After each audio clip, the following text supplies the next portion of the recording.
엑스지 부스트는 반드시 타겟 배열을요. 타겟 배열을 정수 타입으로 인코딩이 되어져 있는 것들을 사용을 하셔야 됩니다. 음. 그래서 요거를 해주셔야 피팅할 때 에러가 나지 않습니다. 에러가 나지 않고요. 그 다음에 라이트 GBM이라고 하는 알고리즘도 이것도 그레디언트 부스팅의 변종 중에 하나라고 말씀드렸죠. 이것도 똑같아요. from 라이트 GBM 사이클 런에 없기 때문에 모듈 이름 다른 모듈에서 LGBM 클래시파이어라고 하는 것을 임포트 하시면 되고요. 그리고 어, 어, 객체를 생성하고 훈련색과 훈련 레이블로 훈련을 시키고요. 그 다음에 훈련셋에서 정확도, 검증셋에서 정확도를 계산해서 정확도 비교해보고 그 다음에 아마 제일 마지막에 cat 부스트라고 하는 클래스가 있을 거예요. 요거는 저희가 수업 시간에 우리가 그 앙상블 학습 방법에서 다루지 않았었던 그때는 제가 소개를 시켜드리지 않았던 클래스인데 그때 소개를 시켜드리지 않았던 이유가 이 캡부스트라고 하는 알고리즘은요 콜앱에 설치가 되어져 있지가 않아요. 사이클런이나 우리가 주로 사용했었던 게 사이클런이잖아요. 사이클런에 있는 많은 클래스들 사용을 했었고 XGBoost 간단하게 이렇게 사용을 해봤었고 그 다음에 라이트 GBM도 사용을 해봤잖아요. 얘네들은 컬앱에 이미 기본적으로 다 설치가 되어져 있어요. 그래서 그냥 임포트만 하시면 바로 사용하실 수가 있어요. 임포트만 하시면 바로 사용하실 수가 있는데 캡부스트는 설치가 되어져 있지 않습니다. 그래서 그 파이썬에서 그 라이브러리들을 설치하는 방법이 있었죠. PIP라고 하는 명령어를 이용해 주시면 돼요. 그리고 저희가 그 파이참이라고 하는 그 개발 환경 소개해 드리면서 로컬 PC에 파이썬 설치하고 그 다음에 그 설치되어 있는 파이썬 환경에서 필요한 라이브러리들 설치하는 그런 뭐 말씀드렸던 적 있었죠? 다 잊어버리셨나? 네. 나중에 또 한 번 더 할 거니까 저희. 그래서 그 로컬 환경 그러니까 여러분들 PC에 필요한 라이브러리들을 설치해야 되는 경우였어요. 그럴 때 pip install 이렇게 해주시면 돼요. 네, 콜앱에서도 마찬가지예요. 콜앱에서도 콜앱에 설치가 안 되어져 있는 어떤 라이브러리를 우리가 사용하고 싶다. 그러면 그 런타임에다가 설치하시면 돼요. 설치하실 때는 pip install 그 다음에 라이브러리 이름 이렇게 써주시면 됩니다. 앞에 느낌표가 들어가 있는 거는요. 이게 파이썬 코드가 아니기 때문에 파이썬 문법은 파이썬 예약어들과 그 다음에 변수, 함수, 클래스 이런 것들을 가지고서 작성하는 게 파이썬 코드죠. 지금 이 명령어는 이거는요. 리눅스 명령어예요. 그러니까 여러분들 윈도우 같으면 윈도우 그 커맨드 창 있죠. 명령창. 거기서 명령어 입력하고 엔터 하고서 실행하는 그런 명령문이란 말이에요. 그래서 콘솔 창에서 실행하는 그런 명령문인 경우에 앞에 느낌표를 써주셔야 돼요. 파이썬 명령이 아니다라는 의미로 느낌표 써주시고 그 다음에 콘솔 명령을 입력을 해주시면 그러면은 주피터 노트북에서도 콘솔 명령을 사용하실 수가 있으십니다. 그래서 이런 식으로 그 캐퍼시티라고 하는 라이브러리를 먼저 설치하신 다음에 설치하신 이렇게 느낌표 쓰는 거는 한번 저희가 수업 시간에 다뤘던 적이 있을 거예요. 콜앱에는 한글 폰트가 설치가 되어져 있지 않다라고 말씀드렸었죠. 그래가지고 한글 폰트 설치할 때 아마 그 리눅스 명령어 몇 가지를 사용을 했었을 겁니다. 그때 아마 이렇게 쓰는 거를 했었던 적이 있을 거예요. 그래서 콜앱에서 이렇게 캡부스트 라이브러리를 설치하시면 그 다음부터는 캡부스트 모듈에서 캡부스트 클래시파이어를 임포트하겠다라는 그런 임포트 문장을 사용하실 수가 있으시고요. 그 다음에 객체를 생성할 수 있고 그 다음에 훈련시킬 수가 있어요. 여기서는 제가 어저께 퇴근하기 전까지 훈련이 안 끝나더라고요.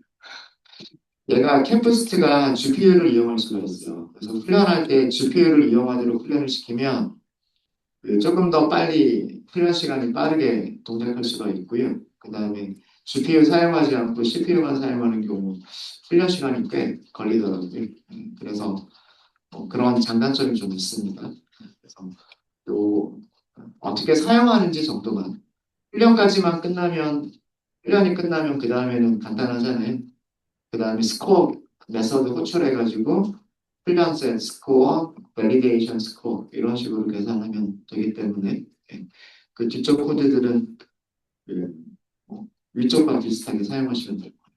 그래서 몇 가지 주의사항만 말씀을 드리면 XG 부스트 사용하실 때는 타겟도 점수 타입으로 되어져 있어야 된다.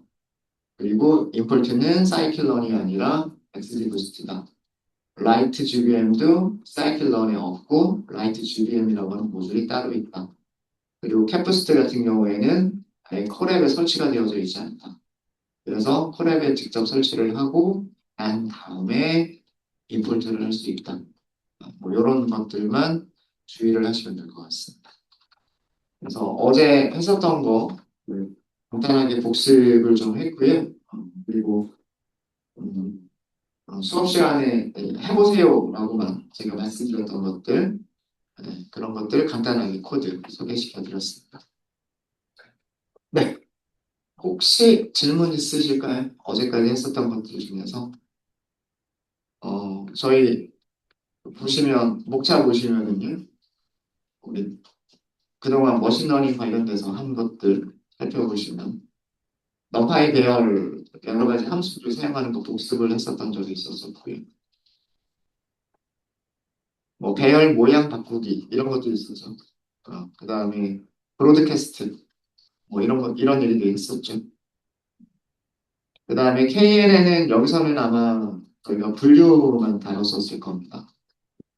그래서 KNN 알고리즘이 어떤 건지 소개를 시켜드렸고, 그 다음에 KNN 알고리즘으로 분류를 할 때 어떻게 분류를 하느냐 이런 거 말씀드렸었고요. 그 다음에 트레인 테스트라고 하는 부분은 아마 훈련셋과 테스트셋을 나누자. 훈련셋과 테스트셋을 나눠서 훈련셋으로 훈련시키고 테스트셋으로 검증을 하자라고 하는 그런 거를 말씀을 드렸었을 거고요. 캔서 데이터는 암 데이터죠. 암 데이터를 분류하는 거. 그죠? 아마 여기서도 그 다른 모델들 들어가기 전이기 때문에 KNN만 사용하지 않았을까라는 생각이 있는데 모르겠네요. 저도 기억이 가물가물합니다. 그 다음에 리그레션이라고 하는 부분에서는 선형외기, 리니어 리그레션을 다뤘어요. 리니어 리그레션. 그래서 리니어 리그레션을 통해서 숫자를 어떻게 예측할 수 있느냐라고 하는 거를 다뤘었죠. 그 다음에 여기에서 그 아마 고차항을 포함하는 선형외기도 했었을 거예요. 변수들의 1차항만 포함하는 선형외기도 하고 변수들의 2차항을 포함하는 선형외기도 하고 변수들의 3차항도 포함하는 선형외기도 하고 차수가 높아지면 높아질수록 훈련셋은 정확하게 오차가 거의 적게 그 예측을 했었었죠. 그죠? 네. 근데 훈련셋은 정확하게 점점 맞춰가는데 테스트셋은 점점 멀어지죠. 그죠? 네. 그래서 과대적합이라는 얘기를 했었을 거예요. 과대적합. 그 과대적합을 해결하기 위한 게 뭐였었어요? 규제라고 하는 거였었죠. regularization. 규제는 크게 L1, L2, elastic net. 라쏘, 리치, 엘라스틱 net. 이렇게 세 가지 규제에 대해서 말씀을 드렸었어요. 그래서 규제가 들어가 있는 클래스들로 회귀를 했었었고요. 그죠? 그 다음에 그레디언트 디스턴트라고 하는 거를 설명을 드렸어요. 경사관법의 원리를 설명을 드렸죠. 그레디언트가 감소하는 방향으로 조금씩 이동하다 보면 그 함수의 최소값의 위치로 찾아갈 수 있다. 라고 하는 게 경사하강법이었어요. 경사하강법이 왜 중요할까요? 경사하강법이 중요한 이유는 우리가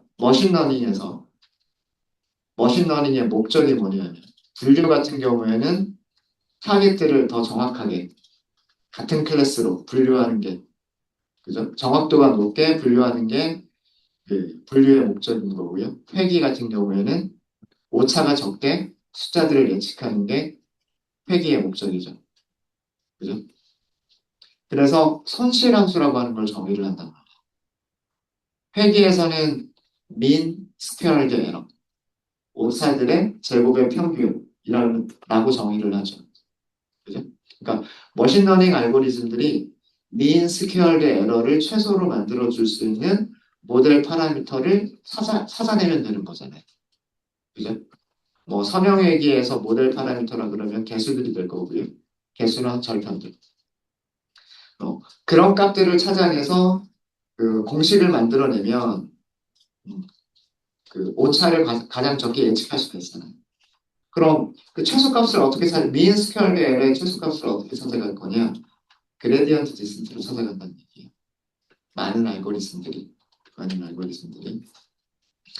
그래서 이 그레디언트 디센트라고 경사각법이라고 하는 게 뭐 SGD라고 하는 클래스에서만이 아니라 많은 다른 알고리즘들에서도 최소값을 찾아가는 그런 기본 알고리즘으로 많이 사용이 됩니다. 그리고 특히 신경망에서 각 그 계층들을 통과할 때마다 경사관법을 써가지고 모델 파라미터들을 찾아가게 돼요. 그래서 우리가 경사관법을 엄밀하게 구현하지는 않았어요. 경사관법을 이용해서 뭐 회귀 클래스를 만들거나 그렇게 하지는 않았지만 기본적인 생각, 어, 경사가 줄어드는 방향으로 이동하면 함수의 최소값을 찾아갈 수 있다라는 그런 기본적인 생각을 말씀드린 거죠.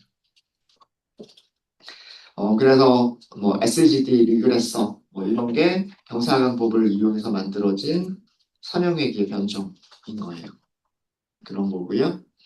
그 다음에 로지스틱 리그레션이 이 선형회귀 다음에 로지스틱 리그레션이 나왔죠. 이건 왜 그러냐면 로지스틱 리그레션은 분류 문제였었어요.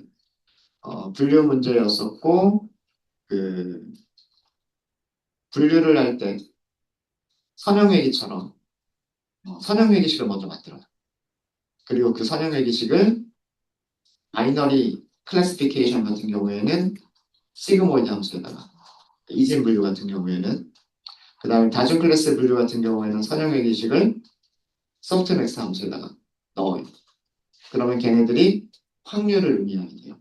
0에서 1 사이에 있는 값이 만들어지기 때문에 그래서 선형회귀식을 이용해서 어떤 클래스가 될 확률을 계산해내는 분류 알고리즘이 로지스틱 리그레션이에요.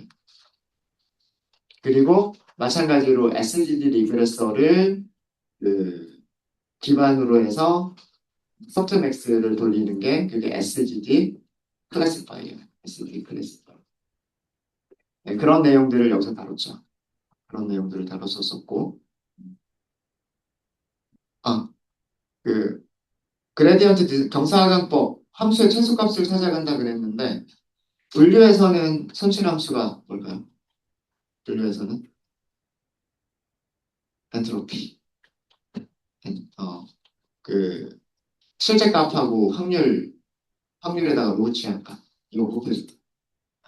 그런 식으로 엔트로피를 손실함수로 사용할 수가 있어요. 크로스 엔트로피라고 얘기를 합니다. 그래서 크로스 엔트로피를 최소로 만들어주는 값을 찾아갈 때에도 경사하강법을 사용할 수가 있어요. 로그 함수도 연속 함수이기 때문에 그레디언트를 계산할 수가 있어서 미분을 할 수 있다는 얘기예요. 로그 함수의 그레디언트를 계산하면 마찬가지로 그레디언트가 줄어드는 그걸 찾아갈 수가 있으니까. 그 다음에 클래시피케이션에서는 여기서는 그 위쪽 위에서 배운 알고리즘들 사실은 두 가지밖에 없어요. KNN하고 선형 모델. 그죠? KNN과 선형 모델을 가지고서 분류를 했었어요. 두 가지를 했었을 겁니다. 이질 분류랑 다중 클래스 분류. 어, 그러면서 여기서 아마 손실함수 얘기를 했었을 거예요. 그리고 트리 알고리즘. 디시전 트리를 이용해서 분류도 했었고요. 그 다음에 회귀도 했었어요. 그죠? 그 다음에 앙상블. 어, 앙상블은 여러 개의 모델이나 혹은 한 개의 모델을 여러 개의 모델을 같은 훈련셋으로 훈련을 시키거나 한 개의 모델을 다른 훈련셋으로 훈련시켜서 앙상블로 예측을 한다라고 하는 게 앙상블 학습방법. 그래서 앙상블의 보우팅, 배깅, 부스팅 이런 개념들 설명을 드렸고요. 그러면서 각각 클래스를 말씀드렸죠. 그러면서 가장 중요한 클래스 중에 하나가 랜덤 포레스트. 랜덤 포레스트. 그리고 여기 그 파일에는 없지만 이 앙상블을 하면서 아마 제가 서포트 벡터 머신의 원리를 간략하게나마 설명을 드렸었을 거예요. 어, 두 개의 클래스를 분류할 수 있는 넓은 도로를 찾는다. 아니면은 그 회귀 문제 같은 경우에는 모든 점들이 다 들어갈 수 있는 좁은 도로를 찾는다. 그 도로를 찾아서 그 도로의 중앙선을 경계선으로 사용을 하는 거죠. 분류할 때는 경계선, 그 다음에 회귀를 할 때는 그게 예측한 함수로 사용하는 게 그 서포트 벡터 머신이다라고 간략하게 설명을 드렸었을 거예요. 그래서 서포트 벡터 머신을 앙상블 중에 하나로 사용하는 그런 것도 했었죠. 서포트 벡터 머신이 의외로 되게 좋은 성능을 내는 그런 알고리즘이에요. 대량의 그 아주 큰 데이터셋, 행들이 굉장히 많은, 샘플이 굉장히 많은, 컬럼이 굉장히 많은 그런 데이터셋에서는 시간이 좀 오래 걸린다는 단점이 있지만 좀 사이즈가 작은 그런 데이터들, 뭐 예를 들면 아이리스, 붓꽃이나 뭐 이런 것들, 뭐 한 몇백 개, 몇천 개, 뭐 이런 정도밖에 없는 그런 샘플들에서는 굉장히 좋은 성능을 보여주는 그런 알고리즘이 서포트 벡터 머신입니다. 분류와 회귀에서. 그래서 랜덤 포레스트가 그 배깅 방식을 이용한 그리고 디시전 트리 여러 개를 사용하는 앙상블 학습 방법이다라고 하는 걸 말씀드렸고 그리고 여기에서 그 여러 가지 어, 부스팅의 변종들, 그레디언트 부스팅의 변종들을 말씀을 드렸었죠. 뭐 XG 부스트나 라이트 GBM이나 그런 것들을 여기서 간단하게 소개를 시켜드렸었을 거예요. 그리고 프리 프로세싱 여기는 말씀드렸지만 그 전처리 과정에서 사용되는 클래스들 레이블 인코더, 오디널 인코더, 그 다음에 원활 인코더 그런 트랜스포머들 스탠다드 스케일러, 민맥스 스케일러 그리고 이런 거 연결해주는 컬럼별로 트랜스포머를 연결하는 컬럼 트랜스포머 컬럼 변환기 있었죠. 그죠? 그 다음에 그 트랜스포머하고 에스티메이터, 그러니까 머신러닝 모델을 변환기하고 머신러닝 모델을 연결해주는 파이프라인 이런 것들을 사용하는 방법들을 한번 말씀드렸을 거예요. 그래서 타겟도 레이블링 할 수 있고 그 다음에 피처들도 레이블링 할 수 있고 그런 전처리가 된 이후에 모델을 훈련시키고 예측한다 라고 하는 그런 그 과정을 여기서 설명을 드렸을 겁니다. 그리고 어제 이미지 분류를 어제 한 거죠. 쭉 정리가 되세요? 머신러닝의 가장 기본적인 내용들은 다 다뤘어요. 이렇게. 그리고 지도학습에 대해서 다뤘어요. 지도학습에 대해서. 지금까지 저희가 다룬 모델들은 전부 다 어떤 모델들이냐면 그 피처가 있었고요. 특성이 있었고 타겟이 항상 있었어요. 타겟. 그래서 그 타겟을 얼마나 잘 맞추느냐가 지금까지 우리의 그런 목적들이었었어요. 그죠? 근데 오늘 할 내용은 비지도 학습을 다룰 겁니다. 비지도 학습. 비지도 학습에는 중에서 저희가 크게 다룰 거는 두 가지가 군집화라고 하는 그리고 K-밀셀 알고리즘을 이용한 군집화와 그다음에 PCA 주성분 분석이라고 하는 게 있어요. 주성분 분석을 통해서 사원을 축소할 수 있는 그런 방법들에 대해서 저희가 오늘과 내일 다뤄볼 예정입니다. 쭉 정리되셨어요? 그동안 저희가 한 것들 머릿속으로.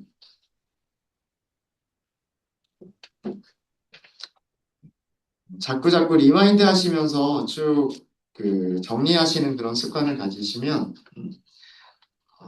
좋을 것 같아요. 네, 자 그러면 그냥 바로 들어가도록 하겠습니다. 콜앱 노트북 새로 하나 만들도록 하겠습니다.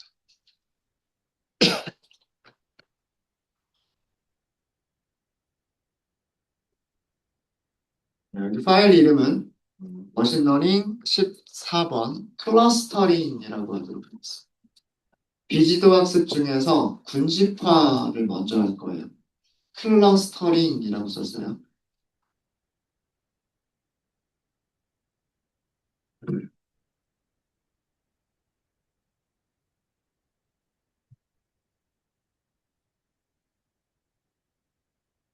연결 먼저 할까요?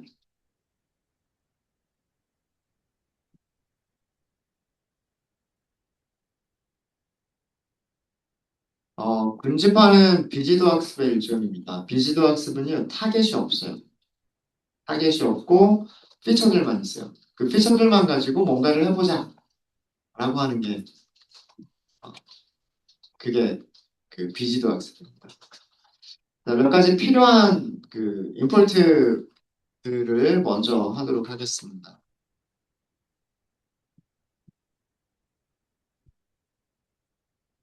럼파이 임포트 할 거고요.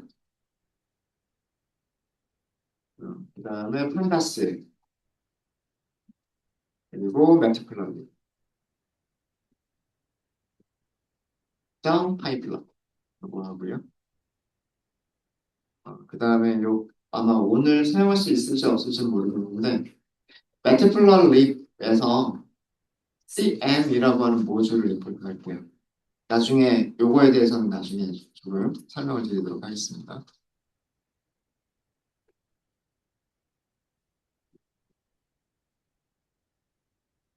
그 다음에 저희가 사이클런 중에서는요. 사이클런 중에서는 클러스터라고 하는 모듈이 있어요. 이 클러스터 모듈에 어떤 클래스가 있냐면 K-means라고 하는 클래스가 있습니다. 그래서 K-means라고 하는 알고리즘을 소개시켜 드릴 거고요. K-means가 어떻게 자동으로 레이블이 없는 데이터들을, 타겟이 없는 데이터들을 어떻게 클러스터를 만들어 주느냐라고 하는 원리를 설명을 드릴 거예요. 그 다음에 비지도 학습인 경우도요, 어, 점, 점수를 계산할 수가 있어요. 군집화가 잘 됐느냐, 군집화가 잘 되지 않았느냐라고 하는 그런 점수를 계산할 수가 있어요. 그래서 점수를 계산한다는 평가 지표죠. 매트릭스에 뭐가 있냐면 시- 실루엣 스코어라고 하는 거죠. 실루엣 스코어. 단어가 좀 스펠링이 좀 힘들죠. 그리고 실루엣 샘플즈라고 하는 게 있어요.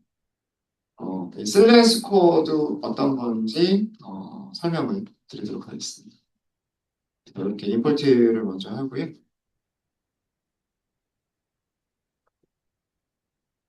그 다음에 분집화를 하기 위해서도 우리가 데이터셋이 필요해요. 데이터셋을 가지고 올 건데, 이 데이터셋을 가지고 오기 위해서 리눅스 명령어를 하나 사용하도록 하겠습니다.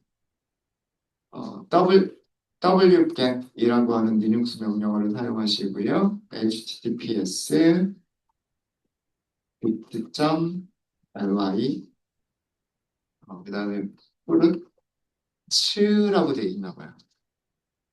300 mpy 그다음에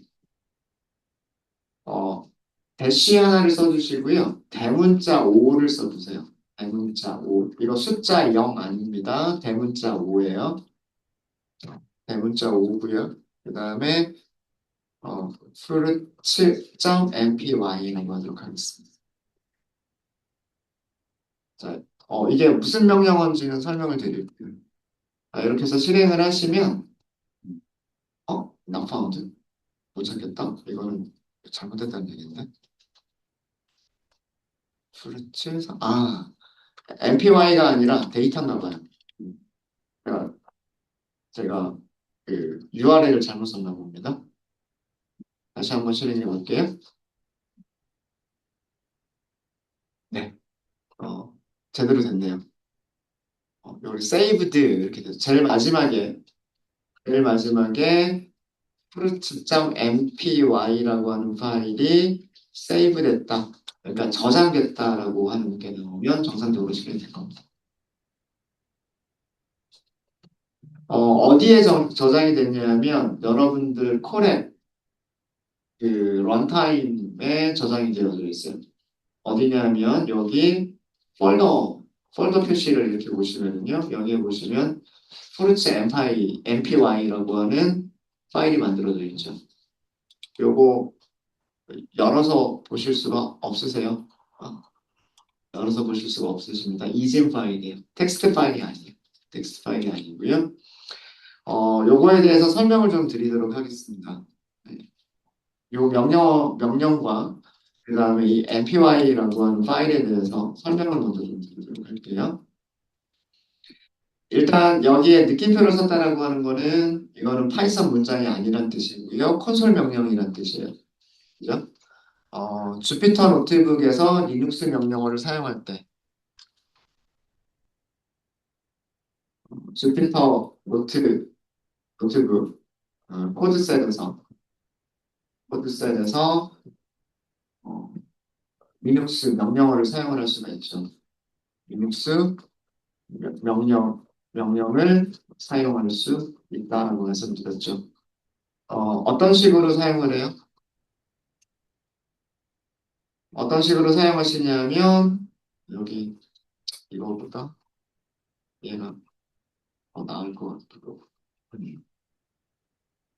느낌표를 먼저 쓴다라고 말씀드렸어요. 느낌표를 먼저 쓰고 그 다음에 그 리눅스 명령어, 리눅스 커맨드,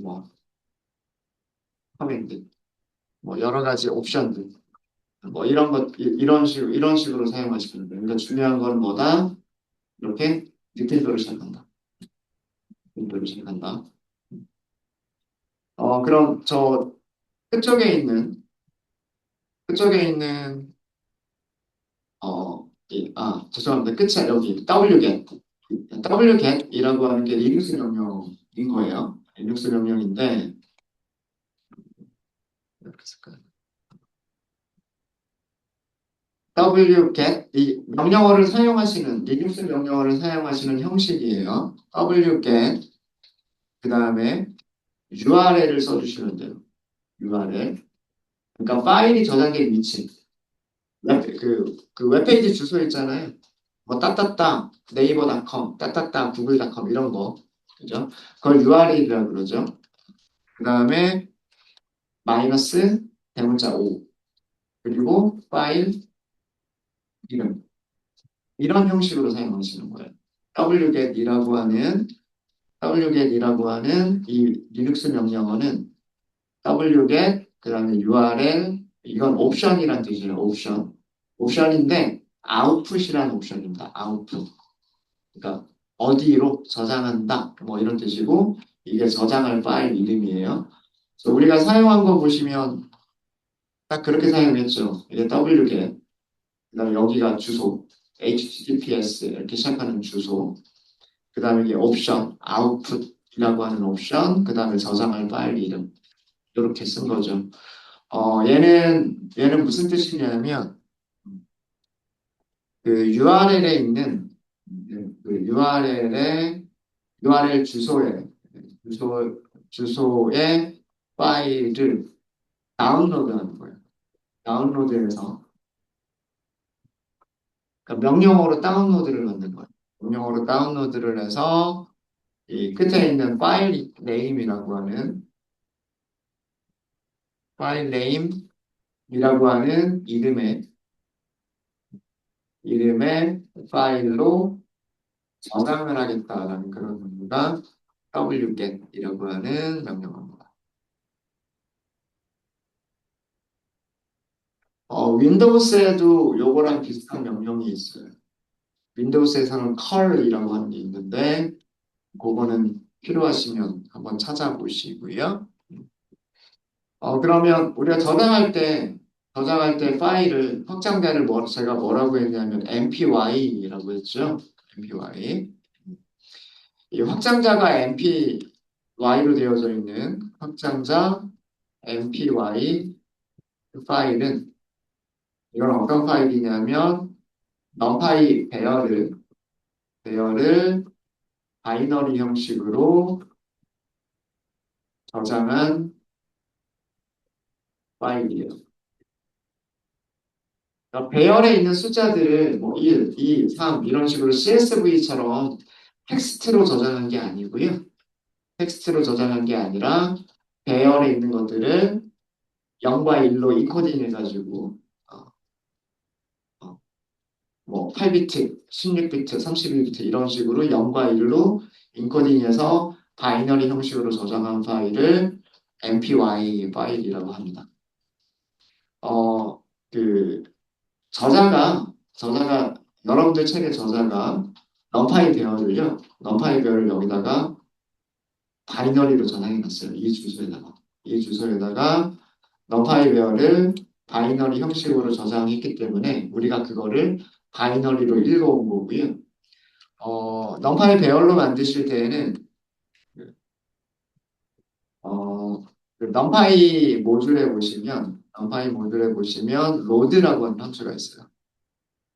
로드라는 함수가 있고 여기에다가 파일 이름을 주시면 이렇게 하면 그 mpy 형식의 파일을 읽어서 end array로 반환을 해줍니다. 로드라고 하는 함수가 파일을 읽어서 배열을 만들어주는 게 로드예요. 근데 이 로드 함수를 쓰려면 mpy라고 하는 바이너리 형식으로 저장이 되어져 있어요. mpy라고 하는 바이너리 형식으로 저장이 되어져 있어요.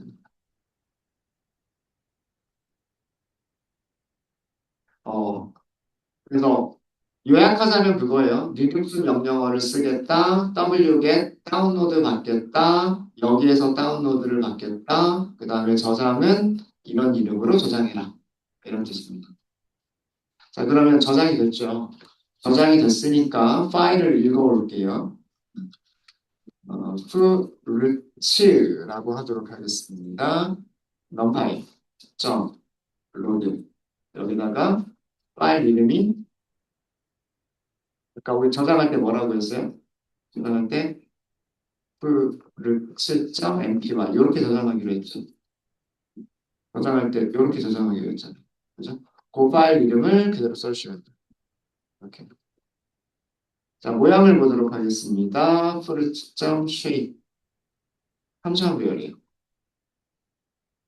300개, 100개, 100개.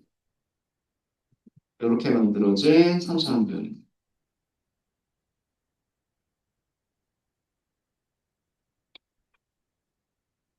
그러니까 이렇게 만들어진 거죠. 이렇게 있고 이렇게 생각하시면 돼요. 이렇게 있고 이렇게 있고 이렇게 있고 좀 비율이 좀 잘 안 맞는 것 같긴 한데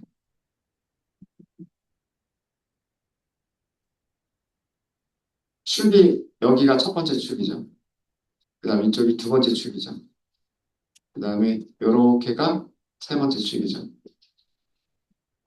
축에다가 번호들을 써주면 여기가 엑시스 0번, 엑시스 1번, 엑시스 2번이에요.